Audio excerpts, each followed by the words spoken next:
Chapter 142. The atmosphere was a little tense. Xianxia was silent for a few seconds on the other end of the phone before hanging up. Xiang Feng was anxious and scolded, "Xianxia, how can you talk to your sister like that? Don't you know how happy she was when she heard that you were back in China?" "Happy?" Xianxia raised his hand to brush away the long strands of hair on his forehead, revealing his handsome but gloomy eyes. "Can't wait to see me make a fool of myself?" Xiang Feng was speechless for a moment. Thinking of the ridiculous things Xianxia had done in the past year, Xiang Feng really couldn't find the words to reprimand her. Xianxia was a well-known fashion designer who debuted at a young age. His designs for other brands were all on the runway of Fashion Week, and he had been preparing for his own personal show. After working hard for several years, he finally had a set of ready-made clothes called Winter Night. When he was preparing for the big show, Xianxia wanted to show off, so she took a photo and sent it to a group of friends, which was then posted on the internet. As a result, Xianxi's work was plagiarized by another designer, and the show was held before Xianxi's. In the fashion industry there was no way to explain things clearly. It could only be determined by the time the work was released. If Xianxia used the same work to hold a show, then plagiarism would become an unerasable shame in his career. However, Xianxia didn't think she was wrong at all.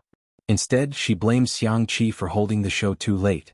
She just wanted to help her brother promote it, so she sent it to the group. Xianxia was so angry that he tore up all his ready-made clothes and manuscripts. Because he had no inspiration, he couldn't design new works, so his personal show was cancelled and he was ridiculed by the fashion industry. He had been traveling around the world for the past few months. He was in a good mood when he returned home, but when he heard Xianxi's name, he couldn't control his anger. "My sister is different now." Xiang Feng tried his best to persuade Xianxia. "If you don't believe me, ask Xianxiao. He has the most right to speak." Those were his words. Xiang Feng said and dialed Xiangyu's cell phone, but no one picked up. Xianxia looked at him coldly. "Why are you being so fierce?" Xiang Feng weakly changed the number of the esports base. This time, someone picked it up and it happened to be Xiangyu's teammate. "Looking for Smog?" Ahem, when he came back from filming the variety show, we showed him the replay of the part where he stroked the cat, and then he shut himself off and locked himself in the training room for a few days. His phone was turned off and he didn't log into his social media account. After reuniting with his little sister, the high-spirited esports god who pretended to be cold and aloof was instantly petrified when he saw the video of himself burying himself in Xiao Naofu's belly, kissing and sucking like an idiot. Especially when he found out that millions of netizens had seen the video, his persona was gone, his face was gone, and so was their chance to meet on the spot. The corner of Xiang Feng's mouth twitched. "Okay, then when he's not autistic anymore, have him call me back." "Yes, uncle." After hanging up the phone, Xiang Feng smiled sheepishly at his third nephew. "Xiaoqi, you see, this is an unavoidable factor," Xiangqi snorted coldly. He elegantly picked up the wine glass and swirled it around. Only when he drank it did he realize that it was cola. His movements stiffened slightly, and his expression didn't change as he tasted cola. Could be said that he was very stubborn. Xiang Feng scratched his head and said, "It's really different. My little sister cooked for me and it was delicious." Xiangqi's eyes lit up. He suppressed his emotions and said casually, "Forget it, let her come in." "But, my little sister said she didn't want to disturb you and has already left." Xiangqi? Chapter 143. At the manor. By the time Xianxia returned, it was already past 9 in the evening. Through the huge floor-to-ceiling windows she could see everything in the living room. The handsome best actor was leaning on a rattan chair by the window, reading a book in his hand. The white and soft kitten was snoring on his lap, sleeping soundly. Xianxia felt an inexplicable warmth in her heart. In fact, her brothers and family had doted on her since she was a child, but everyone was too busy to spend time with her. She had a lot of love, but she also had a long period of loneliness. During the most sensitive period of her adolescence, Xianxia would secretly cry because no one waited for her at home after school. Later, when she thought about it, she always found it funny. But at this moment, Xianxia suddenly felt very steady and stable. The regrets of the past had finally been made up for perfectly. So this was what it felt like to have someone waiting for you at home with a light on. Shi Sui, who was by the floor-to-ceiling windows, seemed to have sensed something. He looked up, and the golden mirror chain swayed slightly in the air with his movements. Under the soft street lights in the garden, a slender and fair girl stood foolishly in the same place. She had changed into a cotton daisy floral dress and a thin apricot-colored knitted sweater. She looked obedient and soft. The two looked at each other for 2 seconds. The girl quickened her pace and ran straight to the villa. Shui pushed his glasses up with his fingers, and the corners of his mouth curled into a happy smile. He picked up the stupid cat Xianxia and threw it behind the trash can. Xianxia opened his eyes in a daze, his face blank. Where am I? Where am I? Xianxia? The little kitten jumped over the obstacle and ran to Xianxi's side, only to find that someone was 1 step ahead of it. Senior, I'm back. Have you had dinner? Not yet. Where are you and Xianxia? Xianxia changed her shoes at the entrance. I suddenly feel like eating instant noodles. Instant noodles were just SOSO, but they were a magical food that one would miss after a while. Rest for a while, I'll cook. Xianxia was stunned. Shui looked a little helpless. Teacher Xianxia, I still have some culinary skills. Xianxia was slightly embarrassed. I'm not doubting your ability. I'm just a little surprised. Senior, please don't call me teacher. Sounds weird. Then what should I call you? Pretty sister? Celestial in a bottle? Punk sister-y? Xianxia had a bad feeling about this. Senior, you didn't watch my live stream, did you? Shui raised her eyebrows in tacit agreement. Not only did she watch it, but she also watched it in front of millions of netizens. Meow. Meow meow meow. Xianxia circled around Xianxi's feet. Xianxia hurriedly picked up the kitten. Xianxia rubbed and arched in Xianxi's arms aggrievedly, its meaty cat paws patting the softness under Xianxi's collarbone. It was very human-like, as if it was complaining. Shui narrowed her eyes slightly, a sense of danger faintly spreading out. What's wrong, Xianxia? Are you hungry? Xianxia touched its belly. It was round and bulging, so it probably wasn't hungry. Xianxia looked at Shui with teary eyes, then buried its head in the girl's arms and whined in an aggrieved voice. Meow. Shui didn't say anything. Xianxia gently coaxed. You mean Senior bullied you? Don't misunderstand him, he's very, very nice. Xianxia? Its cat eyes widened in shock. Shui chuckled and turned to enter the kitchen. Behind her, the girl's flattery could be heard. Look, Senior even entered the kitchen. He can take care of a cat and cook. What a godly man. Chapter 144. 10 minutes later. Xianxia was nestled miserably in the luxurious 3-story cat villa, facing Xianxia with its round butt. I'm no longer that stupid woman's favorite little baby. I'm not happy. Angry. Unbeknownst to him, Shui was the white moonlight of Xianxi's youth, and Xianxia was also his current fan. She had a double filter, so of course she would see Shui in whatever way she saw him. On the dining table, a pot of instant noodles with ham, eggs and vegetables emitted a fragrant aroma, paired with 2 side dishes. In this quiet and warm night, it made one's appetite explode. Xianxia took a bite and praised, Senior, you're the god of cooking in the instant noodles world. Xianxia in the cat villa, boo-hoo, you're actually praising this stinky man. You don't know how bad he is. Shui chuckled. Little rabbit, you're quite sweet. Xianxia, don't call me by my nickname. Why don't we make an exchange? The man slowly filled a bowl for himself. I won't call you by your nickname and you won't call me Senior. Then, what should I call it? A name is fine. Xianxia was a little conflicted. But, during the live broadcast, the netizens will probably think it's impolite, right? Will they? Shui looked at her innocently and said patiently, Then, what do you think it should be called? The director calls you Daddy Sure, or should I call you Brother Sure or Brother Shui?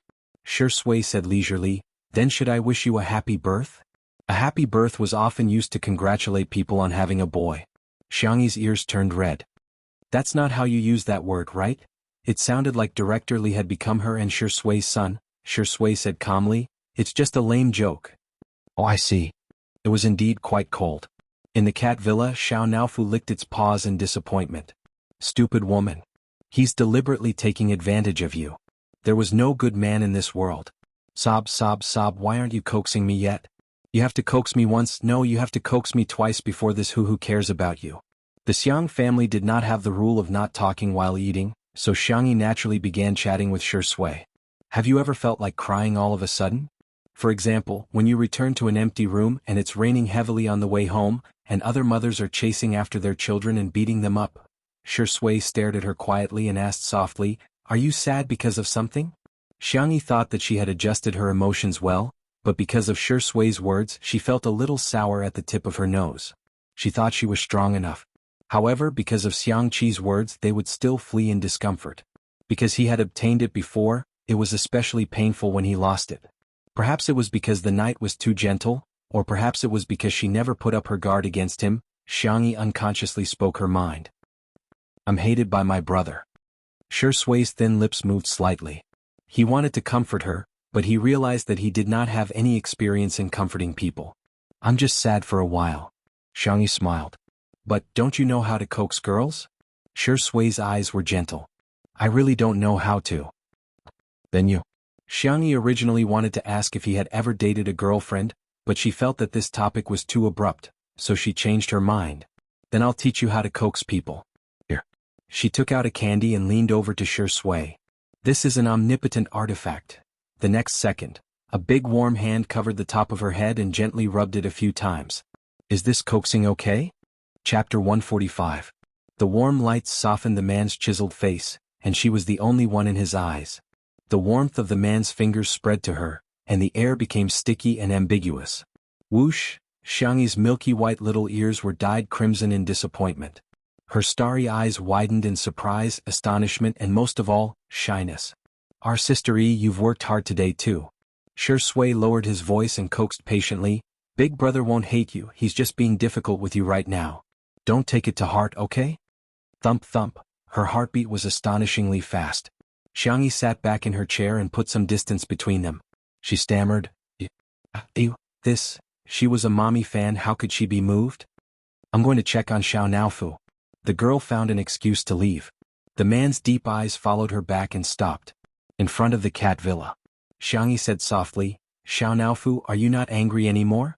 Come out and drink milk, okay? Xiaonaofu, I'm not listening. But its tail wagged honestly. Xiangyi continued to coax, I'll buy you a bell tomorrow, okay? Big Tiger likes it the most, it's super pretty. Xiaonaofu's ears twitched and it turned its face. Meow, this Hu doesn't want to walk on its own, it wants to be hugged. Xiangyi understood and carried the soft white kitten out. She made some goat milk powder for it. Xiaonaofu licked a few times, then raised its chin and looked at Sui provocatively. She still likes this Hu the most. A certain actor gently snorted and said lazily, I've been hugging Xiaonaofu for too long today, my hands are a little sore. Can you get me a glass of water? His slender fingers carelessly rubbed his wrist. It was clearly a question and there was no trace of coquettishness or coyness, but it made one's heart ache. Xiangyi, I'll go right now. Sui winked at Xiaonaofu. *CKU. Xiaonaofu never expected that it couldn't win against a green tea, a white lotus, and would even act coquettishly. Lost. Yes. The goat milk in the bowl instantly lost its fragrance. At dawn. Shua. Xianxia pulled open the curtains and the faint morning light shone on his shoulders. The black robe was draped loosely over his body, and the chest was open, revealing the shape of his abdominal muscles. There were faint dark circles under his eyelids. He had stayed up all night and watched Two Under One Roof. Although he wasn't too sure, his younger sister seemed to have returned. He wanted to confirm it himself. A trace of a smile slowly appeared on his cold and handsome face. Xianxia dialed his uncle's number. After a while the call connected. Xiang Feng's weak and sleepy voice came through. Third brother, I didn't even have a problem with you calling me at 2 in the morning. What are you doing so early in the morning? Xianxia went straight to the point. I want to be on that woman's variety show. Arrange it for me. Which woman? Who do you like? Hey, if you talk to me about this, I won't be sleepy anymore. 2 Under One Roof. But I heard that there will be guests later. Xianxia was a company under Xiang Feng's name, and was considered the biggest partner of 2 Under One Roof. Xianxia said coldly, what kind of overbearing CEO are you? Don't you know how to cut in line? Xiang Feng, percent at *++. He took a deep breath and told himself that this was his nephew, his biological brother. Okay, I'll arrange it for you, but you have to promise me that you won't bully your sister. It's none of your business. The call was mercilessly hung up. Titi, Anwan, who was already procrastinating, was now addicted to mobile games, making her already late update even worse. Good night. Chapter 146. A few days later on Friday. When Li Jianyu returned from his run, Xiangyi's swordsmanship was almost done. He immediately went forward to serve her tea in a towel like a little maid. It could be said that he was the ultimate lackey. Xiangyi. Director Li, you really don't have to be so polite. Please don't. You can just call me Xiao Li. Li Jianyu said a few words and took out his phone to surf the web. Not long after, the garden began to echo with his goose-like voice. Ah, Chen Mian has screwed up. Li Jianyu blabbered, it's that director of Heartbeat. The netizens dug up his plan to encourage fans to raise funds and donate money to compete for the ranking of the livestream. In the end, there was an internal problem and someone ran away with the money. We can't even catch up with them. The fans were definitely unhappy that such a thing happened. Chen Mian wanted to cover it up at first, but he underestimated the fighting power of the fans. After a night of fermenting, he successfully became the #1 trending topic.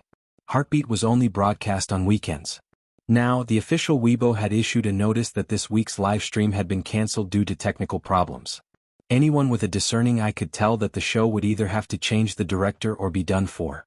Xianxia, the fans are the ones who suffer the most. They want to do their best for the person they like, but they are trampled on just like that. That's true. Li Jianyu sighed. His phone suddenly vibrated. He answered a few calls and said dejectedly, it's over, it's over. Is it because I'm gloating? Is this retribution from the heavens? The VIP guest we agreed on has to be changed. That VIP guest had worked with Shi Sui before and won the Best Actress award. She had a very high status and only agreed to come on account of Shi Sui. Li Jianyu couldn't say anything. Of course, it was mainly because he didn't dare to. It wasn't easy to change the guest at the last minute. All aspects had to be coordinated and it also depended on whether the other party was willing to save the day. Li Jianyu made up his mind. Sister E, why don't you cook for 2 days? And show off Tai Chi and swordsmanship? By the way, do you know calligraphy? And talisman drawing and whatnot? Xianxia raised her eyebrows. Why don't you let Xiao Naofu spit fire and jump in circles of fire?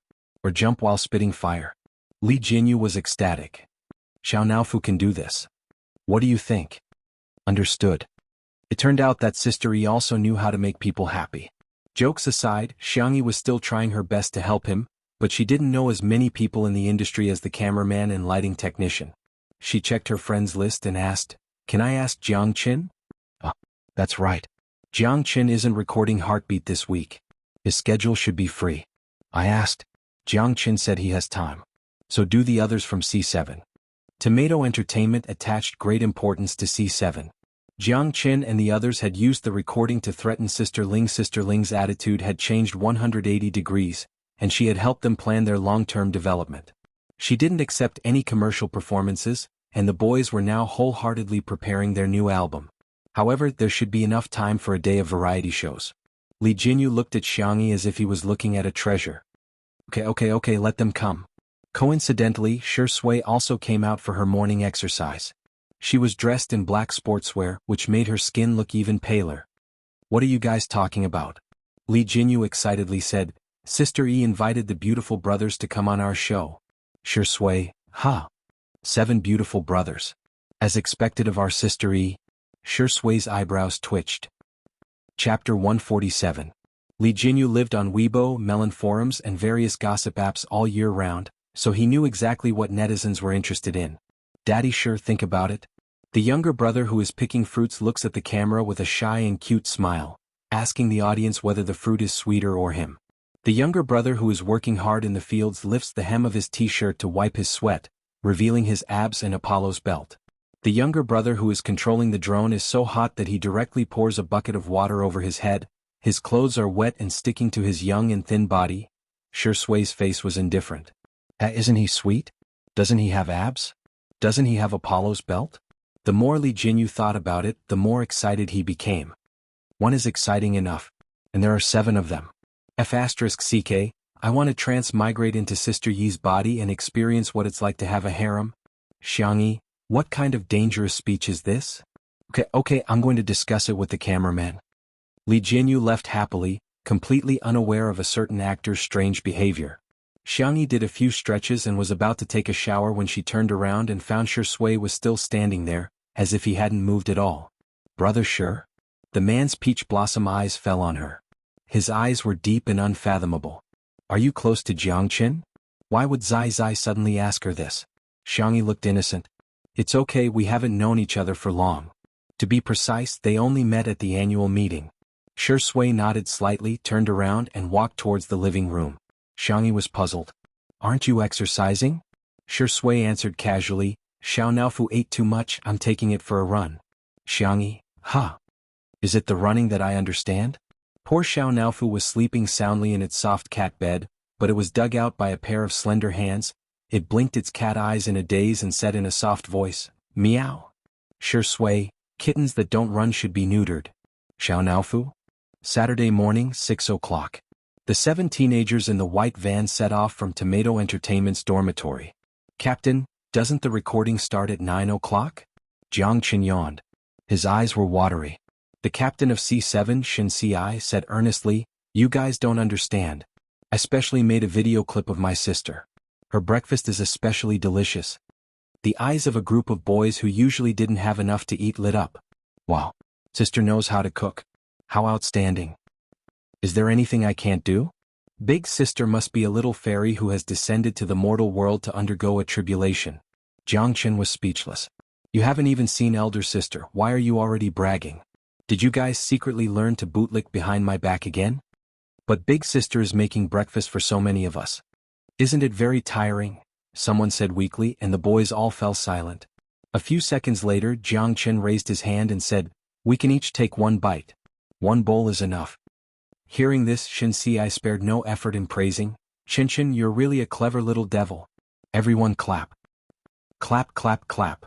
The atmosphere was lively and harmonious. Jianghu lowered his cap, but he couldn't hide the smile on his face.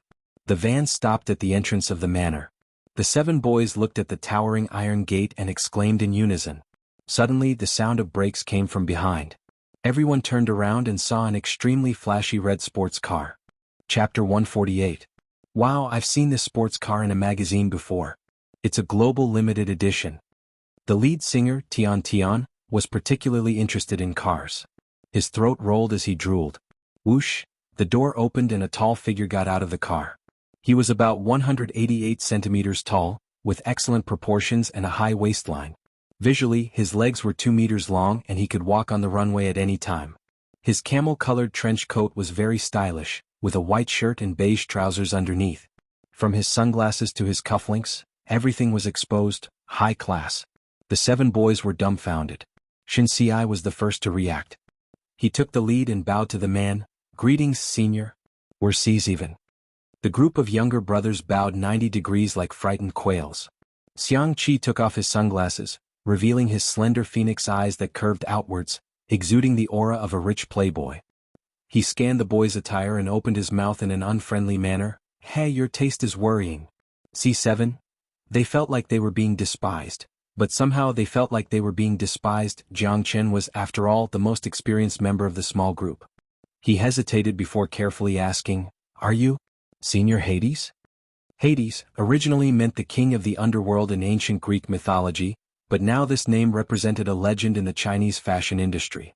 His debut work, Alice in Wonderland, was featured in Fashion Week. He was the youngest person in history to win the Muse Award, the highest Western fashion design award. His clothing line had set a record for annual sales both offline and online. In the entertainment circle, even A-listers would fight to borrow the clothes he designed. Jianghu was lucky enough to wear a retro suit made by Hades himself. His fans praised him for more than a month before they stopped. Xianxia responded perfunctorily, a little unhappy, Are you today's guests? Why are there so many people? Xianxia explained, Because Senior Tang changed his schedule at the last minute. We're here to make up the numbers, right? Okay, got it. He sounded very impatient. Xianxia asked timidly, Senior, are you a guest too? He didn't seem to have heard the program crew mention that Hades was coming. Xianxia sneered, What? Haven't you seen anyone who brings money into the crew?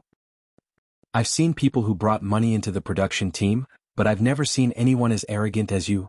Xianxia put on his sunglasses again and took a step forward with his long legs. It was as if he was walking on the wind, just like a model. A few boys followed behind him timidly, as if they were a big boss with a group of underlings. After walking through the door, Big Boss Xianxia suddenly stopped in his tracks. The lackeys were so frightened that they stopped in their tracks. Jianghu tugged at Xianxia's sleeve secretly. Xianxia, I thought, Why are you pulling me? I'm scared too. Later when it's time to eat, if anyone dares to snatch a bite from me, pausing skillfully, Xianxia threatened like a demon king, You're dead meat. Understand? The lackeys nodded fervently. Not until then was Xianxia satisfied. He started to walk like a model again, taking the cobblestone path into the living room. He didn't even bother to ring the doorbell. He raised his chin and looked at Jiang Qin, who was the closest to him. You come and knock on the door. The top little fresh meat in the entertainment circle was clearly being ordered around. Jiang Qin pressed the doorbell, trembling with fear. He waited for a while, but no one answered. Xianxia frowned and pressed the doorbell several times. Jiang Qin was so scared that his face turned pale. Can you press the doorbell like this? Senior is so mean. Will he bully my sister? Chapter 149. With a soft creak, the door was pulled open. The handsome and noble movie king raised his eyebrows slightly at the group of people outside the door. Good morning. He casually greeted them in a lazy tone. You must be tired from the journey, come in and have a seat. Slippers were prepared at the entrance, and the boys from C7 timidly entered the room to change into their slippers. They then sat in a neat row on the sofa, looking well behaved. At the door, Xianxia coolly asked, Hey, where's that woman? Shui crossed his arms and didn't say anything. He just quietly stared at Xianxia. Under his gaze, Xianxia silently took off his sunglasses and reluctantly called out, Brother Shui. Ever since he was young, Xianxia had dared to be rude in front of anyone except Shui. Shui indifferently replied with an Xianxia couldn't wait to ask, Where's Xianxia? Is she a pig? Why is she still sleeping at this time? Shui indifferently said, Look at the time yourself. Xianxia looked down. It was only 7 o'clock, he had waited until dawn to set off. Why was he still so early? You go sit too. After Shui finished speaking, he keenly felt that something was wrong. The little rabbit's schedule was very regular. She went to bed early and woke up early. She also had the habit of exercising in the morning. She should be up at this time. Meow. Meow meow. Xiao Naofu suddenly bit on his trousers and frantically pulled him towards Xiangyi's room. Shui's heart thumped. He didn't even have time to think about whether it was improper to enter a girl's room. He pushed open the door. Unlike the guest room's decoration, the girl's room had a warm style. The furniture was made of raw wood and rabbit dolls could be seen everywhere. There was a row of green plants on the windowsill that were growing very well. Xiao Naofu's legs were short.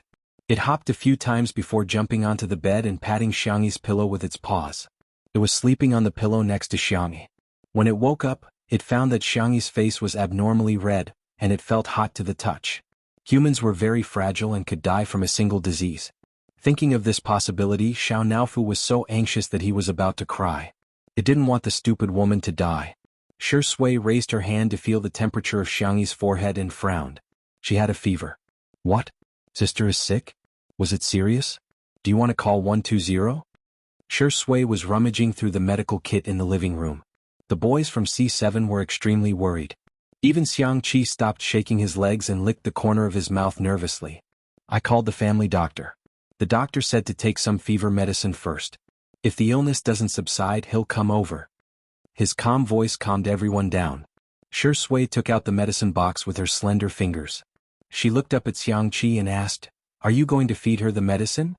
It was an emergency just now, but now that he had calmed down, it didn't seem appropriate for him to feed the little rabbit with her brother around. Unfortunately, he underestimated how much Xianxia cared about his reputation. The man crossed his long legs and raised his chin. Who's going to feed her? I'm not going.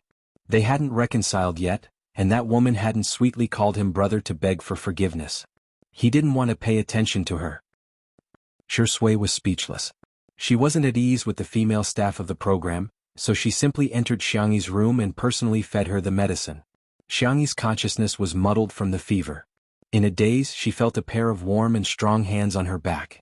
A low and hoarse voice gently coaxed, Be good, open your mouth. She obediently took the medicine. In the next second, the water stain at the corner of her mouth was wiped away by cold white fingertips. The light in front of her gradually became clear. Her line of sight focused and crashed into a pair of deep eyes. Her nasal voice was soft and nasally. Oh, Zai Zai? Chapter 150. A few seconds later, her muddled consciousness returned, and Xiangyi felt that her brain had been scared awake a lot. Shui smiled faintly and asked, What did you call me? Zai Zai? The little girl shrank into the thin quilt guiltily. So, this is what you meant when you said you were a mom fan last time? What did you say before that you treat me like a cat? Turns out you treat me like a cup. Meow? Xiao Naofu poked its head over and touched Xiangyi's face with its little paw. It was still hot. It glared at Shui as if to say, "Can you treat me or not?" "Brother, feed Xiao Naofu something." Xiangyi's voice was sickly and weak. "By the way, are the guests here? There are shrimp dumplings I wrapped in the fridge. They can be eaten after steaming. There's fish soup in the electric pot in the kitchen. You can boil some rice noodles and put them in it. You can add the seasoning according to your taste." In addition to her fever and nasal congestion, the little girl's voice sounded much softer than usual and a little hoarse.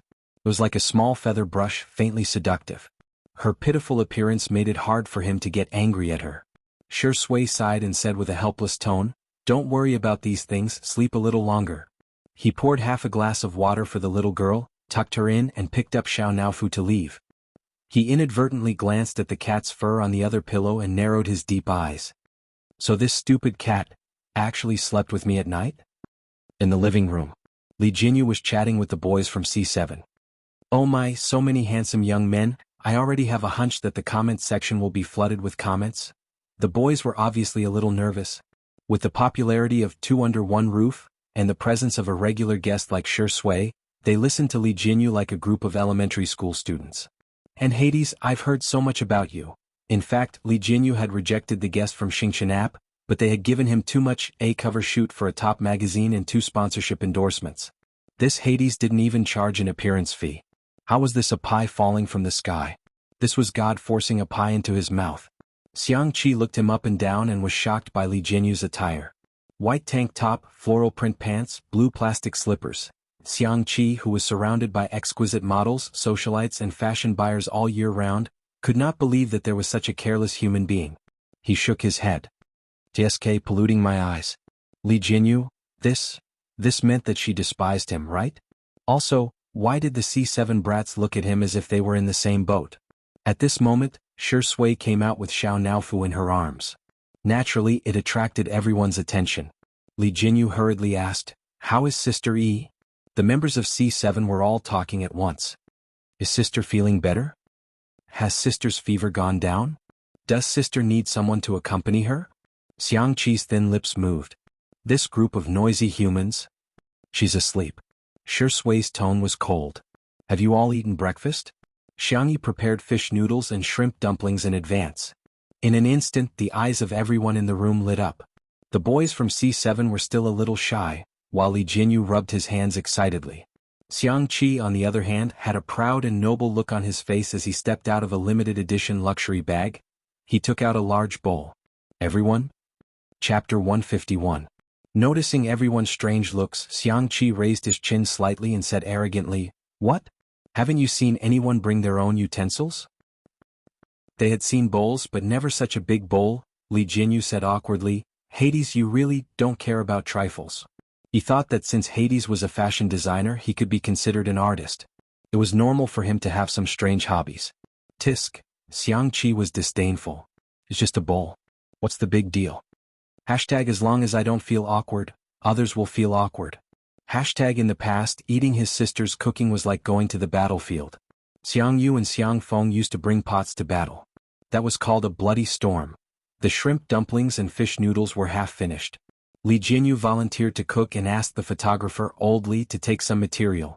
And the task of feeding Xiao Naofu was also won by Jiang Chen. The 7 boys surrounded the soft and milky white kitten, chattering and praising it non-stop. "This is the cat Sister raised. It's too small. It's not even as big as my palm. It's looking at me. Its eyes are like sapphires." Jiang Chen looked at it eagerly. "Little kitty, can you let me touch it?" Xiao Naofu proudly stuck out its butt and refused him. There's not even any dried fish. Don't even think about touching it." Jiang Chen's reaction was, "Aw, it looks so cute when it sticks out its butt." Xiao Naofu slowly typed a question mark. 20 minutes later, breakfast was served. Opening the steamer made of linden wood, the steam dissipated, revealing delicate shrimp dumplings one after another. The skin made of white powder was thin and transparent, as white as snow. The shrimp and bamboo shoots wrapped inside were faintly discernible. A shrimp dumpling was filled with 2 shrimps. It was round and cute. In the electric stew pot was a creamy and sticky fish soup. Fresh crucian carp was lightly fried in oil and mixed with ginger and cooking wine to remove the fishy smell. Xianxia had set the timer at 6 o'clock, so it was just right. The fish was fresh and tender and the fish soup was delicious. Just looking at it made people salivate. Li Jianyu cooked a large bowl of rice noodles. He added fish soup and other side dishes according to his taste and seasoning. It was ready. Li Jianyu had eaten a lot of Xiangxi's cooking recently, so he was more reserved. He first put 2 steamers of shrimp dumplings in front of Jiang and the others. Eat, the recording will be tough later. The group of boys remembered Xianxi's threat and looked at him weakly. Xianxia was eating prawn dumplings. With one bite, the prawns were slightly chewy and the bamboo shoots were fresh and refreshing. There was probably some lard in them as the juices that spilled out were extremely fragrant. He paused for 2 seconds and clenched. On the surface he was cold and pretentious. However, he was roaring loudly in his heart. Good. It's his sister. It must be his sister's doing. Xianxia, who was in a good mood, found the group of little brats much more pleasing to the eye. His tone was much more benevolent than before. Eat, eat, eat. I was just scaring you a bit, did you really take it seriously? The brats. Senior, you didn't look like you were scaring us. You sounded so serious when you threatened us.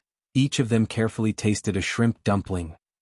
Everyone opened their eyes wide and slowed down their chewing speed, as if they could enjoy the delicious taste in their mouths for a while longer. Sob. Someone choked with sobs, and the eyes of the boys turned red. Li Jianyu was shocked. What's wrong with you guys? Are you crying because it's delicious? Chapter 152. It's really delicious. Boo-hoo, I thought I wouldn't be able to eat it. I suddenly miss my mother. Speaking of their mother, the atmosphere at the table became even more depressing, even a little sad. Li Jianyu was confused. You guys. Daddy, sure, how do we coax them? He was a big man and coaxing a little girl was fine, but how could he coax a little boy? Shui didn't bat an eyelid as she scooped a bowl of rice noodles for each of them and poured the fish soup over it. This frightened the children, and they all stood up to receive it with both hands, wishing they could give Shui a 90-degree bow on the spot. With the rice noodles, none of them ate the shrimp dumplings. They silently ate the rice noodles and drank a mouthful of the warm and fresh fish soup. They were so obedient that it made one's heart ache. They were the kind of children who didn't dare to eat too much even when they were guests at their relatives' houses. Li Jianyu felt a little sad. It was said that only children who knew how to cry would get to eat candy. These obedient children were probably suffering. Hey, don't be shy, eat more, there's enough. Sister E made a lot of shrimp dumplings, Li Jianyu persuaded. C7 agreed, but they still buried their heads in the soup. Shui said gently, today we have to record farm work and it will consume a lot of calories. It's okay to eat more. A sneer suddenly sounded. Xianxia put down his chopsticks and said in the tone of a group boss, eat. Eat for me. No one is allowed to leave until we finish eating. Everyone? Jianghu trembled and subconsciously shrank behind Li Jianyu, who was closest to him. Li Jianyu, who was easily frightened, almost dropped his bowl. He coughed, Hi. I see the children are still young, don't scare them. What did you call me? Li Jianyu was anxious. I have a big mouth. My English is plastic. I'm wrong, see. I know Hades. Xianxia was furious. His name was so Western, high and mighty, yet he was called see? Seeing that the man was about to roar, Shui stopped him with one sentence. Xianxia is sleeping. These words seemed to have brought Emoli along with them, instantly shutting Xianxia up. He inhaled and exhaled several times before calming down. Grinding his teeth, he said, Do you know how many models have starved themselves to death in pursuit of a size 0 figure? How many people are suffering from anorexia? Besides, all of you are eating so little. Will you have the strength to work later? The boys were all scared silly. Xianxia pushed a few baskets of shrimp dumplings over and said fiercely, Open your mouth and eat.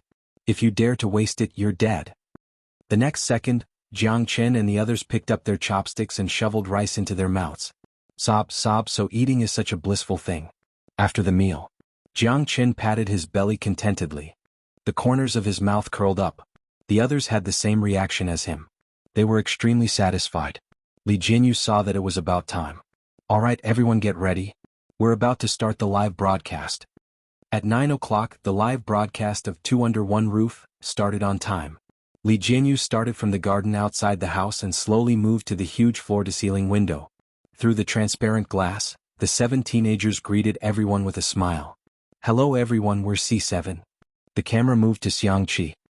He glanced at the camera and said in a lazy and gorgeous voice, "Introduce yourself?" "I'm Hai Dai, Hades." The Seven Seas members held back their laughter.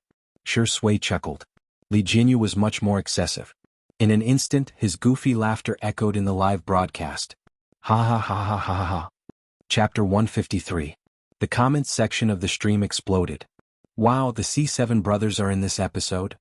Who is this long-legged brother? I want all his information in 1 minute. 7 brothers and 1 elder brother plus the cultured scum Shiringdi. Sure enough, one can see all kinds of miracles after living for so long. Let me explain, the long-legged brother is the famous fashion designer Hades. He's extremely talented and has won countless awards. Don't be fooled by his young age, his status in the fashion industry can be described as highly respected. What the hell is with Kelp? Hades must have a bad mouth. The director is poisonous. Whenever he laughs, I can't help but laugh along with him in front of the screen. Xianxia gave Li Jinyu a cold look. Only then did Li Jinyu manage to stop laughing and read the narration in a serious manner. Today, Sister E or Teacher Xianxia has a fever, so I'm afraid she won't be able to participate in today's recording. As soon as he finished speaking, the camera caught Xianxia's door open. A girl in a fluffy jacket was rummaging through the storage cabinet in the living room. "Sister, what are you looking for?" "I'll help you." Jiang Qin was the first to rush over. The other members of C7 did not back down and gathered around her. Sure Sui, Xianxia, the fans in the stream, did the Xiang actress cast a spell on these brothers? Why are they all so nice to her? Wow, Sister E looks so soft in this outfit. There are 2 rabbit ears on the hat. Even a girl like me would be tempted, let alone the brothers. What did I just see? Is it a needle? No, I have a phobia of sharp objects. Is she crazy? Doesn't she care about the audience's feelings? At this moment, the cameraman entered the living room and zoomed in. Xianxia took out a golden needle from a wooden box and began to disinfect it. Li Jinyu gulped. "Sister E, this isn't an acupuncture needle, is it?" "Yeah, I'll give myself 2 needles so I'll heal faster." Li Jinyu? The netizens in the stream? Is this the legendary saying that I'll stab myself when I'm ruthless? Is she crazy? Acupuncture isn't something you can mess around with, it has to be done at the exact acupoint for it to be effective. Sister Yi's nasal voice is so cute. My focus seems to be different from yours. Seeing that Xianxia was really going to perform acupuncture on him, Li Jinyu hurriedly dissuaded her. "Sister E, even if you know how to perform acupuncture, you're sick now. What if your hands tremble and you perform acupuncture on the wrong acupoint?" Before he could finish speaking, the young girl's hand lifted the needles and firmly inserted them into the He Gu and Tsuchi acupoints on his arms and hands. She gently twisted the needles and pulled them out. Calmly, she tilted her head and looked at him. "Jem? What did you say?" Li Jinyu was shocked. The netizens in the live stream were also shocked. That's it? That's it? Why do I feel like she's faking it? She doesn't have to pretend like she knows medicine. What's the point of stabbing her so quickly? What a joke. The doctors in the Chinese medicine hall downstairs even have to leave needles after acupuncture. I don't think the Xiang actress even knows what it means to leave needles. Jiang Qin, on the other hand, had a charming trust in Xianxia. He asked curiously, "Sister, are you a Chinese medicine practitioner?" "Yeah." Xianxia smiled. "I'm going to cook some medicinal cuisine. If there's any soup you guys want to drink, I'll make it in advance." The boy's eyes lit up. There was still lunch after breakfast. What kind of carefree life was this? However, the live stream started arguing because of Xianxia's words. Chapter 154. Admit that she's a Chinese medicine practitioner? She doesn't even need to think of a script to lie these days. Graduates of Chinese medicine schools wouldn't dare to call themselves Chinese medicine practitioners if they didn't get a medical certificate. Xiang, you're so full of yourself.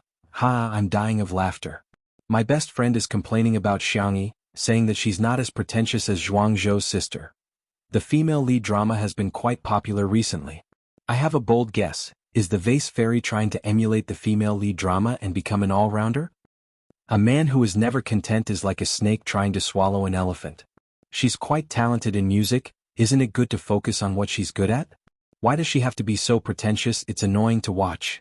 There were many sarcastic comments in the comments. Xianxia's popularity with the public was extremely poor, and many people had developed a habit of criticizing her for the sake of criticizing her. Even though she had performed well in Two Under One Roof, everyone chose to turn a blind eye or continue to criticize her from a different angle. As long as they were strong enough, they could find a bunch of flaws even if they were saints. However, they had underestimated the number of Xianxi's fans. Someone immediately jumped out to refute. Take out a needle and try it, see if it will bleed. Keeping the needle is an acupuncture technique, but not keeping the needle is also an acupuncture technique, okay? Some people must be blind. Can't they tell when she's so skilled in acupuncture? My whole family is watching the live stream together. My grandfather is a Chinese medicine practitioner. He said that even if Sister E doesn't have a medical certificate, she at least has medical skills. The comments were ripping each other apart, but in reality things were very harmonious. Acupuncture treatment for fever was fast to begin with, and Xianxia took the fever medicine that Shui fed her. Under the two-pronged treatment, her condition improved a lot. The boys from C7 looked at her in unison, waiting for her to assign them work. Xianxia stuck his hands in his pockets, glancing at her from time to time under his sunglasses. Go pick some jasmine flower butts. You two go chop firewood, remember to wear gloves. You four go to Little Rabbit Farm to collect carrots. The girl's voice was soft and her logic was clear, ensuring that everyone had something to do and wouldn't be too tired. The boys set off energetically. Xianxia said impatiently, Hey, what are the two of us doing? He pointed at himself and Shui, but his fierce look made it seem as if he was going to give Xianxia the middle finger in the next second. Some people were gloating in the comments. Hades must hate the pretentious girl because of his attitude towards her. Seeing her third brother after so long, Xianxia's emotions stirred. She sniffled and whispered, What do you want to do? I'll listen to you. The production team? Netizens? Is the poser trying to curry favor with Hades? Looks like only Hades's overbearing arrogance can subdue her. However, to everyone's surprise, the famous international designer fiercely picked up the tissue box, pulled out a few tissues and pressed them on Xianxia's nose. Her face was small and his palm was big, so it covered almost half of the little girl's face. What are you waiting for? Blow your nose. Xianxia's expression was blank, but she subconsciously did as she was told. Xianxia yelled at her, Use more strength. The little girl's slender body trembled. The millions of viewers in the live broadcast room witnessed this incredible scene with their own eyes. Xianxia threw away the used tissues, pulled out a clean one, and wiped her nose before saying in disgust, So dirty. Chapter 155. Everyone? Why did you wipe it if you thought it was dirty? Xianxia stared at her brother in a daze. She actually wasn't that strong. She would always feel like crying over the trivial matters between her family members. It was only in this world where she had no family to rely on that she became stronger little by little. From Xianxia's perspective, he saw the tip of his sister's nose turn red. He frowned slightly, probably because he had used too much strength and accidentally rubbed it. When he looked up, he found that his younger sister's eyes were red and filled with tears. Xianxia panicked. Don't cry. The little girl's ears on her jacket drooped, and the mist in her eyes wouldn't fall, wetting her feather-like eyelashes. A pair of bony hands suddenly grabbed her bunny ears and turned her shoulders so that her back was facing the photographer's camera. Silent gentleness and consideration. Shui's eyes were thin as she glanced at Xianxia. Fishing? Are you going? Behind the manor, there was a medium-sized pond. Last year, Uncle Wang had brought people here to release the fish seedlings, which should have fattened up quite a bit by now. Fishing, fishing, fishing. Xianxia gave a perfunctory reply, but his heart was still worried about his sister. He wanted to coax Xianxia, but the moment he opened his mouth, his words were vicious. Hey, I'm telling you, if you dare to cry, I won't wipe your tears. It could be said that he was very fierce. The netizens in the stream. I don't even know how to retort. I used to think Hades was a sexy and wanton evildoer, a romantic and sensual genius. Why is he so silly in real life? I don't understand this pretentious guy's brain. What's there to cry about? Why is he acting like a white lotus? So pretentious? Why do I feel like Hades is a bit arrogant? For example, he seems to be threatening the C7 kids to eat, but in fact he can tell that they don't dare to eat. Another example is his attitude towards Sister E, and his tone is fierce. But if he really hates Sister E, why would he wipe her nose? Xianxia took some time to adjust her mood.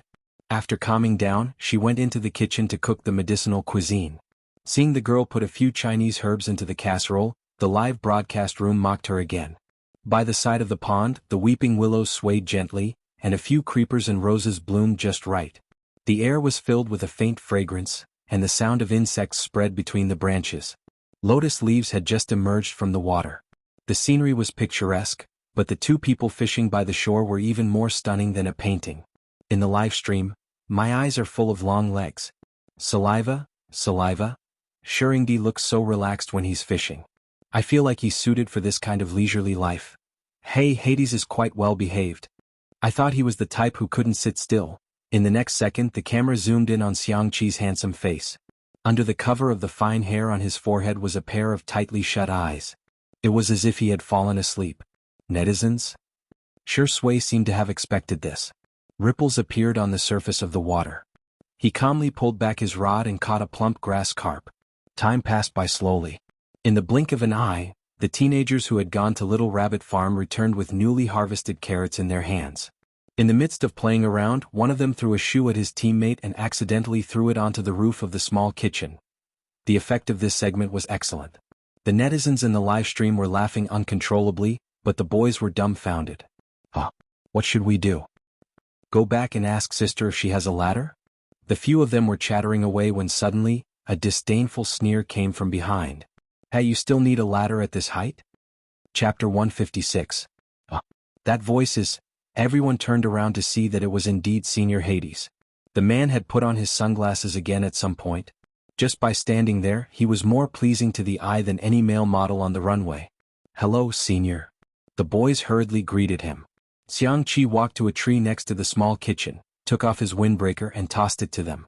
Live comments. What is Hades doing? I have a feeling there's going to be a high-energy event ahead. No way, I don't believe Adonis can climb a tree. *CK. He's really climbing? She watched as Xianxia skillfully climbed up the tree. With a sweep of his long arms, he picked up the shoe and casually threw it on the ground. He then proudly stood on the trunk of the tree, looking like a master of martial arts who said, "It's just a piece of cake." Shui, who was standing by the pond and watching this scene, sure enough, they were a family with a talent for climbing. There was probably no tree in this world that the Xiang family couldn't climb. The boys from C7 were dumbfounded. They froze for a few seconds before reacting and applauding Xianxia. Senior, you're so cool. Wow, as expected of Senior. Xianxia didn't show it on his face, but his heart was full of praise. What a bunch of inexperienced brats. Live comments. Kid, do you have a lot of question marks? I don't know why this scene reminds me of Sameogo. He climbs so fast.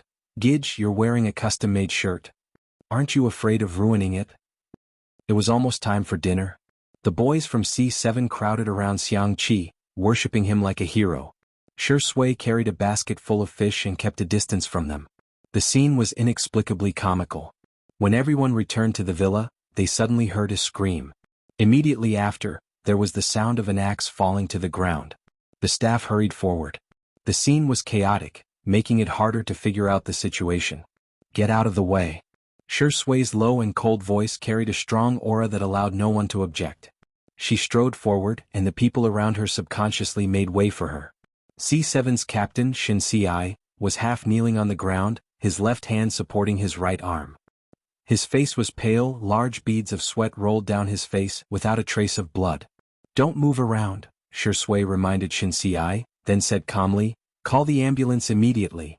Li Jianghu said worriedly, but it will take a while for the nearest hospital to get here. After all, the manor was located in the suburbs of the suburbs. Call first. Also, get the car ready just in case.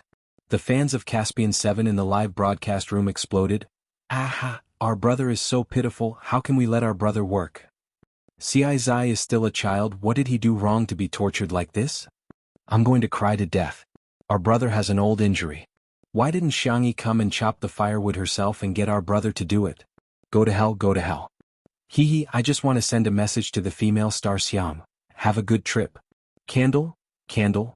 The scene was carried out in an orderly manner according to Shui's instructions. Shui suddenly thought of something and looked at Xianxia. Go call Xianxia over. The hostility in the live comments became even more turbulent. Shui, F***ck your mother, are you going to kill our brother before you're satisfied? I'm saying this, if anything happens to our Zai today, everyone here will be the murderer. Chapter 157. The fans were so concerned that it was inevitable that there would be some irrational comments. However, it left a bad impression on the other netizens. Are some fans worried about Xianxia or cursing him? There are no external injuries and no blood. It's most likely a cramp, dislocation, fracture, and so on. It's not a terminal illness that can be cured, yet they keep saying that it's going to kill him. Xianxia's fans, can't you use your brain to watch the live stream? Xianxia is the only one in this group who knows medicine. To put it bluntly, if something really happens, she can at least give him first aid or something. But regardless of their attitude, everyone's hearts were in their throats. At this moment, Xianxia hurried out of the kitchen with a bowl of glutinous rice noodles in her hand. She didn't even bother to wash her hands and simply rubbed it against her body. She half knelt beside Xianxia and carefully held his right arm. She touched it cautiously and asked Xianxia how he felt. Xianxia answered truthfully. However, in the eyes of the fans, Xianxia was an eyesore. Why are you still taking advantage of CI at a time like this? Please don't pretend to know when you don't know. Just King, fix yourself, don't try it on our brother. If I were there, I would give her 2 tight slaps. Her hands are so dirty, she doesn't deserve to touch my brother. Don't touch our brother. Get the ambulance here immediately. If it's a fracture, he'll have to undergo surgery. What's the use of traditional Chinese medicine? Xianxia's technique was light at first, then heavy. Coupled with Xianxia's answer, she quickly came to a conclusion. Xianxia, don't be afraid. First of all, you're only dislocated. There won't be any life-threatening danger.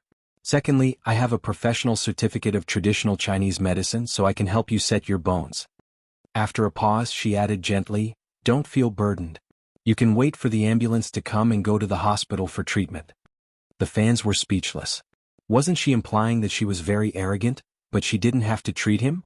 Shouldn't she be doting on our brother? Why does her tone sound so calm and even a little cold? Xianxia endured the pain and said in a muffled voice, Sister, I believe you. His forehead was covered in cold sweat, and his lips were bitten so hard that teeth marks could be seen. He looked at Xianxia with teary eyes, pitiful and pure. Xianxia, okay, you counted to 8 beats. Come on, 567, go. Xianxia subconsciously began to count the beats, a habit formed by many years of trainees. However, before he could count the full 8 beats, he heard a crack and the bone was reset.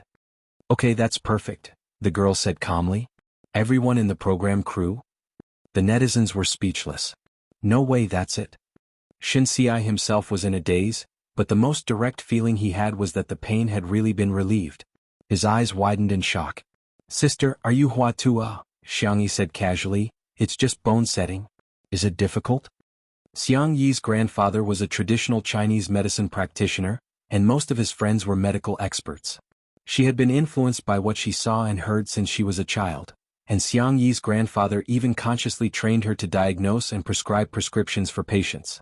She had more than 10 years of medical experience. Later on, when she transmigrated to another world, Xianxia's medical skills also improved, but the people she came into contact with were all big shots. In the Immortal world, there were also big shots who had entered the Dao through medicine. Hence, she had always felt that she was of a very ordinary standard. The more knowledge one had, the more insignificant they would feel. Little did she know that for others, a few seconds of diagnosis and bone setting was simply a divine doctor. Chapter 158. From acupuncture to bone setting. If the program crew had doubts about Xianxia's medical skills at first, they were now convinced. Sister, you're so awesome. Jiang clenched his fists and said excitedly. I'm bragging. I'm finally the first one to flatter her. Not to be outdone, the others began to brag. Sister, you're so talented. Sister, is there anything you can't do? The young boys were full of praises. In the live stream, the pretty girl is being praised by the pretty boys. I'm so jealous. Xianxia is so outstanding. She's a great cook, a musical genius, and a miracle-working doctor of Chinese medicine. Sister E, do you have any relatives who share the same father or mother? I can move in with my luggage, go to college, learn how to wash dishes and sweep the floor. I'm different, I can move in with my luggage. Hades, thank you, I'm offended. No, it should be kelp. Oh? Did you bring your own cutlery too? Ha, is the kelp in front trying to kill me? You guys are going to ruin Hades. Some of the fans who had been slapped in the face weren't convinced and didn't want to admit that they were wrong at all. Maybe she was just lucky. How can she boast about being a miracle-working doctor? What a joke. The pretentious girl just said that she has a Chinese medicine qualification certificate. Come on, taste it carefully. Hee, only those who specialize in Chinese medicine and work in medical or health care units can get a Chinese medicine qualification certificate. You're bragging so much that your mother can't recognize you, right? Anyone with a discerning eye can tell that the actress Xiang was just lucky. The metaphysical treatment methods of Chinese medicine can only fool the retarded uncles and aunties at the entrance of the community. If she's really good, why have so many Nobel Prizes in medicine been given to Western medicine for so many years? However, these people who were clamoring were soon slapped in the face. By the time the ambulance arrived, Xianxia was already covered in a fluffy blanket and holding a cup of hot flower tea. Jianghu had even stuffed a mango glutinous rice paste into his mouth. It was made of glutinous rice flour, wrapped in fresh mango as the filling, and rolled a few times in the coconut. It was soft and supple, sweet and delicious, and even one's mood became brighter after eating it. The doctor examined Xianxia and asked in surprise, "Young man, who set your bones? This technique is amazing." Bullet screen. Was this doctor bribed? Xianxia pointed at Xianxia adorably. When the doctor saw that it was such a young girl, especially when he heard that the bone setting took only a few seconds, he was even more impressed. He gave Xianxia a thumbs up and said, "Little girl, you're amazing. There are also old Chinese doctors in our hospital. If they watch the live broadcast, they will definitely want to have a good chat with you." "You flatter me." Xianxia's tone was indifferent. The doctor praised Xianxia for a few minutes before he remembered something and said to Xianxia, "Take care of yourself and listen to her." The netizens were speechless. "Ha ha, don't other doctors say to drink more hot water?" This doctor actually said to listen to her. Wow, this means that the doctor also recognizes Sister Yi's medical skills. The professionals have already stamped their names, so some fans should stop dancing. It's so awkward. To be honest, I just can't stand the actress Xiang pretending to be cool. Fine, I'll reluctantly say that she knows some medical skills, but she's not a Chinese medicine professional. How can she have a certificate? Without a certificate, she's practicing medicine illegally. Yeah, practicing medicine illegally is illegal. I don't mean anything else, I just think she needs to apologize for her mistakes. Smile, smile. Chapter 159. The bullet screen was filled with endless arguments. Some nosy people thought it was fun and posted a screenshot on Weibo. Due to the two under one roof tag, it slowly gained popularity. For a moment, the surfing netizens were dumbfounded. No, are these people under some witchcraft that reduces their intelligence? I'm F*King confused. What kind of confusing statement is this? Looking at these bullet screen comments really makes me happy. What illegal medical practice. They just know a proper term and use it indiscriminately. It didn't take long for the atmosphere in the live stream to return to normal. The reason was not that the trolls were incompetent, but rather, it was time to eat. Li Jinyu even teased, "It's time for the food livestream." Hello everyone, I'm the new director of the food livestream, Xiao Li. I have a full set of abs and a healthy appetite. Next, I'll show you today's lunch. The camera zoomed in on the dining table and zoomed in on the dishes one by one. The pan-fried steak was fragrant on the outside and tender on the inside. The steamed sea bass was smooth and delicious. The mutton braised with carrot soup was sweet but not greasy. The light shoshi pot was filled with beef slices and shrimp, as well as bamboo shoots, frozen tofu, spinach, broccoli, mung bean sprouts and other vegetables. The boys from C7 stared in awe. Is this heaven? Xianxia looked around and said, "Why are you all in a daze? Let's dig in." She thought the boys were afraid of affecting their figures and explained, "Today's food is very light, with little oil and salt. Try to choose foods that are low in calories and nutritious. You won't get fat if you eat in moderation." With her around, the atmosphere at the table was obviously much better than it had been in the morning. The boys were no longer so reserved and ate with gusto. "Wow, this steak is delicious. Ah, the sea bass is so fresh. Woo vegetables dipped in grapefruit soy sauce is amazing." Shui bent her long legs slightly and tasted each dish in a relaxed and leisurely manner, like a gourmet enjoying a delicacy. Meanwhile, Xianxia began, "Hey, get me a bowl of rice." "Hey, I don't want to cut the steak. Cut it for me, small pieces, and sprinkle some lemon juice on it." "Hey, I want to drink soup. Get me more." "You're raising fish at the bottom of a bowl, who's going to drink enough?" Xiangxi's voice was soft and gentle. "It's your bowl that's too big." Xianxia glared at her. "Do you think I eat too much?" "I didn't, humph." The viewers in the live stream were stunned by his actions. Sexy Hades has turned into a primary school chicken online? He's really fierce and cute. That Sundra Humph is so cute, Sister E is so obedient. Hades must be bullying her on purpose. Actually, I also want to steal her home and make her my little wife. No, you don't. Did you guys notice that Xiangxia only scooped some soup for Hades? Even Shurindi doesn't get such treatment. Is our Shui Zai Zai unworthy? It's another day of hard work for the untimely CP fan looking for candy in the glass shards. After the meal, her brothers, who had agreed to eat only one bite each in the morning, all ate until they were full, and sat in a row in the living room. Xianxia rushed to wash the dishes while Shui didn't fight with him. She was just going to put the dishes in the dishwasher anyway. When Xianxia came out of the kitchen, he found his sister sighing while pinching the rabbit ears that had fallen off her jacket. Xianxia pretended to be cold and calm as he walked in front of her. With one hand in his pocket, he struck a pose. "Beg me and I'll sew it for you," Xianxia said innocently. "But I can sew it myself." Xianxia exploded and yelled fiercely, "Hurry up and beg me. Otherwise, I won't sew it for you." Chapter 160. It's just a rabbit ear. To prove that she knew how to sew, Xianxia took out her sewing kit and gestured. "Just a few stitches here and there will do." The next second, Xianxia snatched the sewing kit from her hands.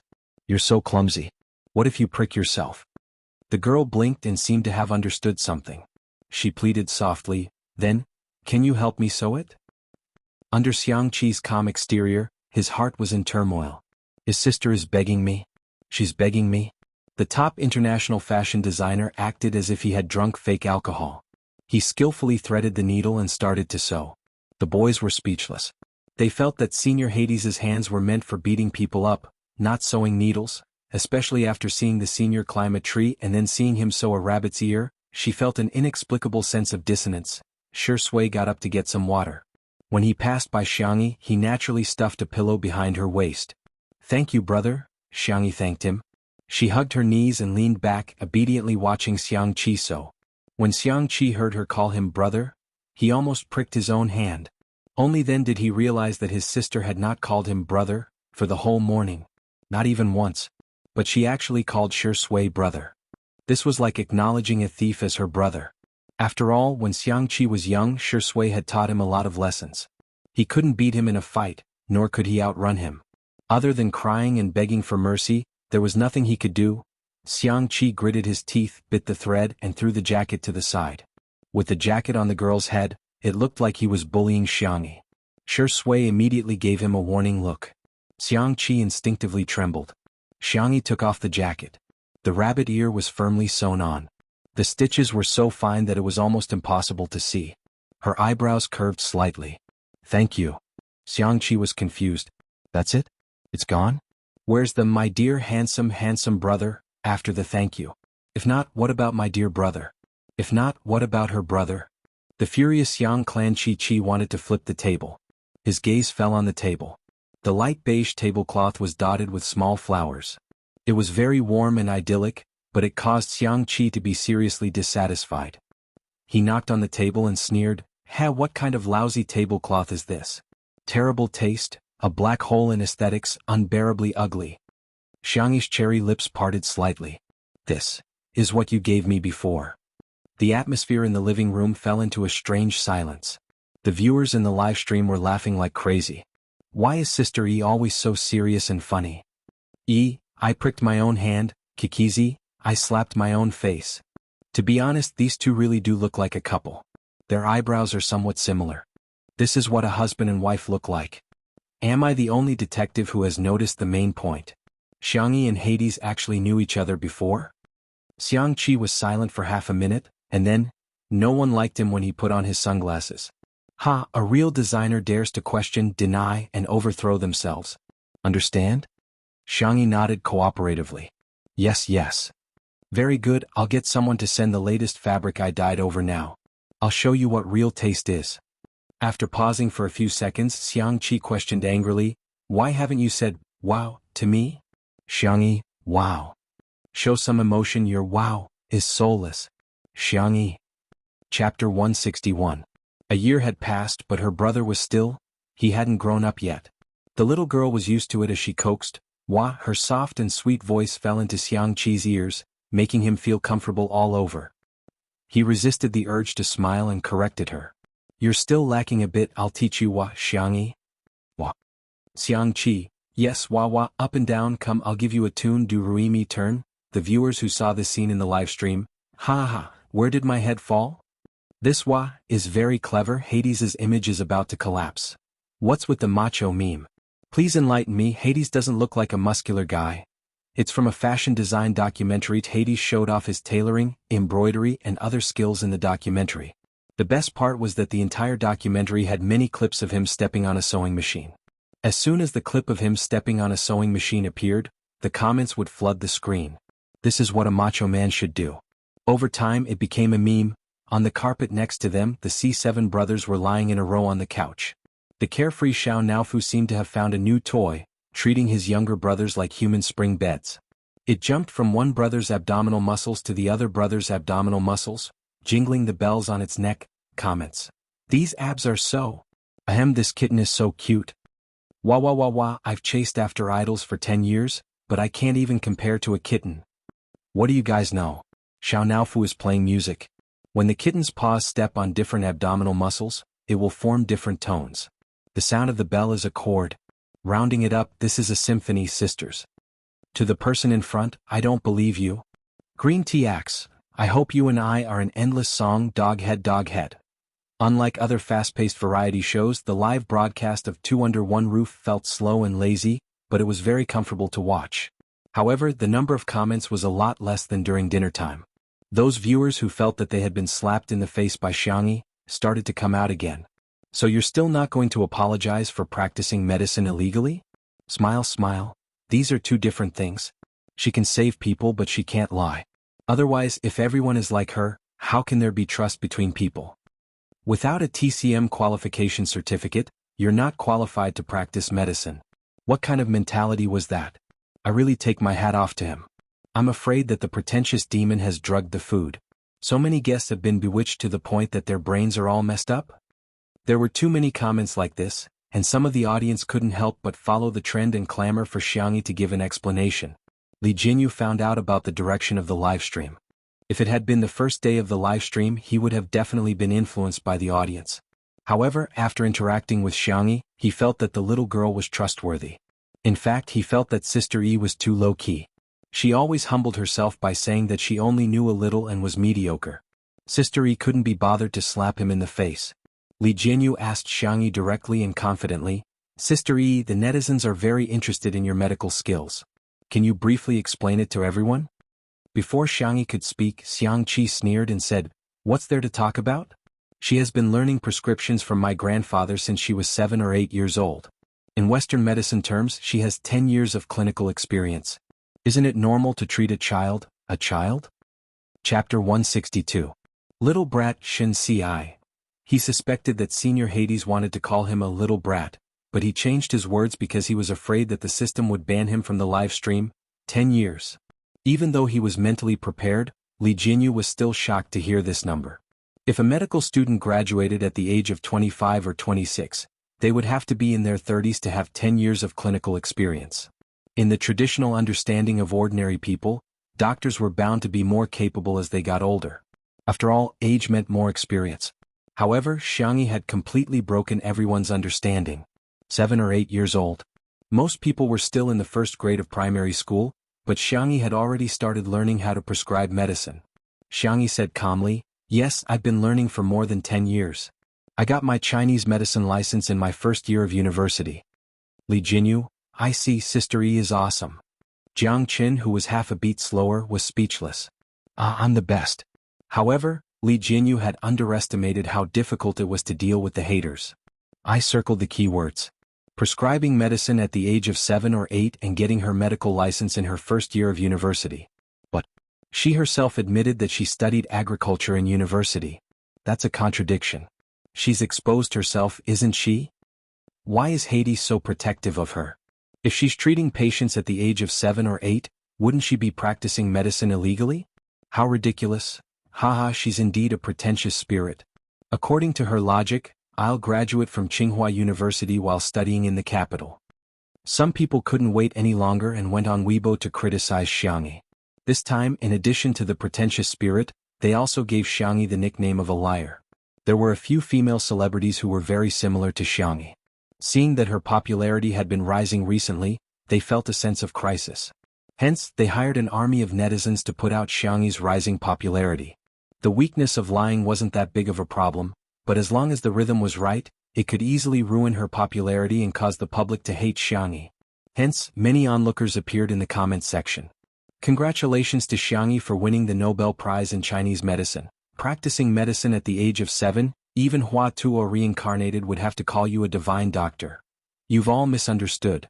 Liar is actually a witch doctor who specializes in casting voodoo spells on men. If you don't believe me, just look at Shuringdi Hades, the C7 brothers, and director Li Jianyu. Which one of them doesn't protect her from the bottom of their hearts? When the term #Xianxia liars rushed to the end of the hot search, a blogger who did medical science suddenly posted on Weibo, a medical knowledge every day. The Chinese medicine practitioner qualification examination in our country is an industry admission examination. How do you understand it? Simply put, it was to evaluate whether you had the knowledge and ability to work as a doctor. Generally speaking, applicants must be Chinese medicine-related majors, and they need to do an internship in a hospital or healthcare center. That is to say, you can't just have theory but also practice. However, there was a system of apprenticeship and apprenticeship in Chinese medicine in China. That was to say, the master taught the apprentice and the father taught the son. Therefore, there was a special examination method in China. That was the traditional medical apprentice qualification examination method. To put it in the simplest way, it was, you have a master who is an old Chinese medicine practitioner. You have studied under your master for more than 3 years. If your master thinks you are qualified, then you can take the examination. After passing the examination, you will be qualified to practice medicine. When this Weibo post was posted, no one cared about it at first. Until a message popped up. Shui V reposted the Weibo post. Chapter 163. Shui had more than 10 million fans on Weibo, and within a few minutes the number of comments had exceeded 1,000. Brother, you finally remembered the password? I'm going to make a bold guess that he's reposting it for Sister E. Damn, I finished reading the popular science article. Does that mean Xianxia is really qualified to practice medicine? Shui's fans were not the only ones who were shocked. With his influence, his Weibo post soon made it to the top of the trending list, and in the blink of an eye, it had reached the top 10. #Xianxia liars disappeared and was replaced by #Xianxia traditional Chinese medicine #. The haters were dumbfounded. They didn't expect that not only did Xianxia have medical skills, but she was also qualified to practice medicine. She wasn't bragging at all but merely stating the facts. There were also many passers-by who were curious. What's the background of this Xianxia girl? What's her relationship with Shui? Xianxia's fans began to explain to the passers-by with a sense of pride that their idol had been discovered. Our Sister E is just an ordinary little fairy. Learn more about her culinary skills. Learn more about her 3-string electric guitar. Learn more about her prescription for acupuncture and bone setting at the age of 7. Treasure Girl Xianxia Red Heart Barefaced Beauty Xianxia Red Heart Gourmet Xianxia Red Heart Musical Instrument Xianxia Red Heart Traditional Chinese Medicine Xianxia Red Heart. The spontaneously posted comments were like droplets of water, converging into an unstoppable trend. The relatively unpopular fans of the untimely CP also rose up in the banner of Love Pops. Various edited short videos, Q&A maps, and doujinshi were all seen by the vast number of netizens who surfed the internet and subconsciously gained a large number of fans. In the living room of the manor, Shui tapped on the screen a few times with his slender fingers and put away his cell phone. He didn't mention a single word about reposting the Weibo post. It was as if he had done something insignificant and not worth mentioning. The man pushed his gold-rimmed glasses up with his finger, and his gaze fell on Xianxia. His temperament seemed to be immersed in the spring water of March, gentle and soft. He was wearing a simple dark gray shirt with the sleeves neatly folded in two. The muscles on his forearms were smooth, and the black dial of his watch outlined the changes of the stars and the moon in the northern hemisphere, outlining his refined and ascetic temperament. Regardless of whether it was still or moving, every frame looked like it was living in a pictorial. Bullet screen. From the trending searches on Weibo, why are the variety show guests either sitting or lying down? New untimely couple fan reporting for duty. He's giving out sweets as soon as he arrives, the wife-obsessed Shuringdi. Ah, if you didn't mention it, I wouldn't have noticed. Shui really seems to be looking at Sister E. She's knocked. Ding Ling, Xianxia's assistant, was extremely efficient. He delivered the fabric as quickly as possible. Mr. Hades, do you have any new inspiration? As soon as the assistant entered, he ignored the staff of the variety show and was so excited that he was about to cry. If you have any instructions, I'm at your service. Xianxia said coldly, No need, I'll do it myself. The assistant's voice trembled. What are you going to design? A dress? An evening gown? Dresses were Xianxi's best and most spiritual designs. You reminded me, Xianxia said thoughtfully. In addition to the tablecloth, I have to make a few more aprons. The cutest sister should be paired with the prettiest apron. The assistant? The netizens? Chapter 164. A few minutes later, the sound of a sewing machine could be heard in the livestream.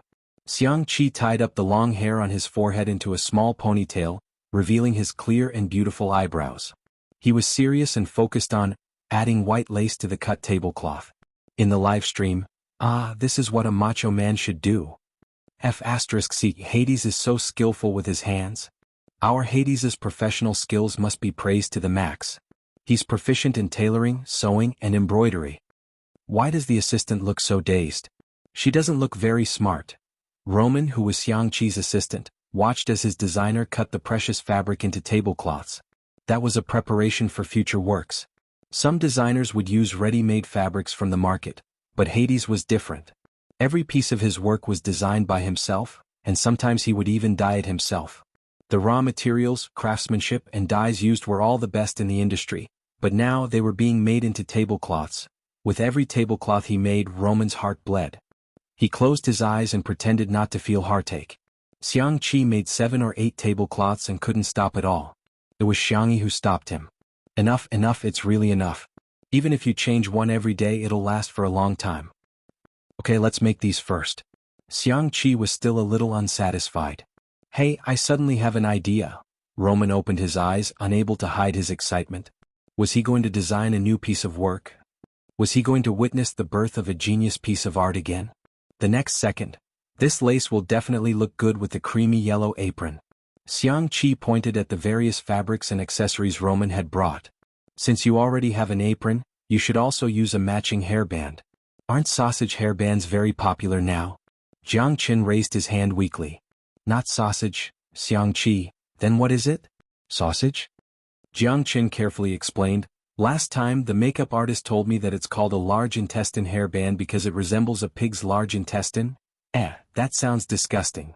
Xianxia looked disgusted, then turned to Xianxia and said, Hey, I want to eat stir-fried peppers with intestines tonight. Okay. So Xianxia went back to work happily. Thus Roman closed his eyes again. 2 hours later, Roman cooperated with Xianxia to make more than a dozen small aprons of various styles.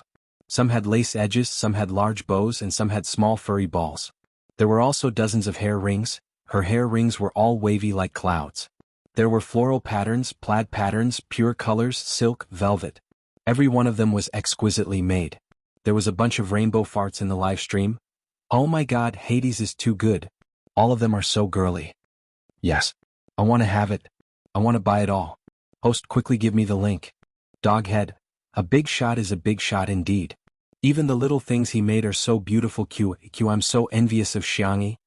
Xianxia was very satisfied with the finished products. Holding them all in his arms, he pretended to take a stroll to the kitchen door and coughed twice. Xianxia, who was preparing ingredients, turned around. Seeing that it was him, her eyes curved. She trotted over to him and tiptoed to stuff a small biscuit into his mouth. Is it good? The girl smiled sweetly and gently. Xianxia's Adam's apple bobbed. He forgot to chew and swallowed the biscuit directly. Chapter 165. His eyes met with his sister's expectant gaze. Xianxia, before he could taste anything, his throat was already sore. The man was expressionless and cold. It's all right. As long as you like it. Xianxia turned around to get the tray. I just baked 2 plates, I'll bring them to the living room. For those brats and that old man to eat. Xianxia blocked the door and refused to let her out. Hey, do you want these? Only then did Xianxia notice the large pile of hair rings he was holding. Girls had no resistance to such things. Her eyes lit up. Cute. Did you make them for me? Xianxia said arrogantly, don't flatter yourself. I just made a few to match the apron. This is a designer's pursuit of perfection. If you want them, exchange them with cookies. Xianxia blinked. Seeing that both his hands were occupied, she picked up a small cookie. Bend down, I'll feed you. Short legs are so troublesome. Xianxi's tone was disdainful, but his waist bent down honestly. The girl fed him a small cookie. It was a very common cookie,